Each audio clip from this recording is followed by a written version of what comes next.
Magiging best na naman tayo. Ano ba naman? Ano guys, ano dapat kailangan pagdating sa kwan? Pag makipesta, kailangan palaging nakahanda ang mga sarili nyo.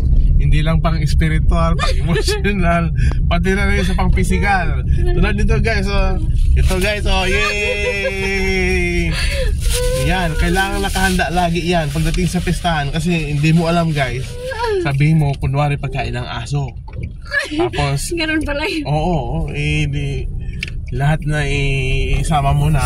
Saka hindi lang naman ito ang ibibigay nila guys kasi mahihiya pa mga yan guys. Bibigyan ka pa nila ng ibang supot, may ibang potahe, di ba?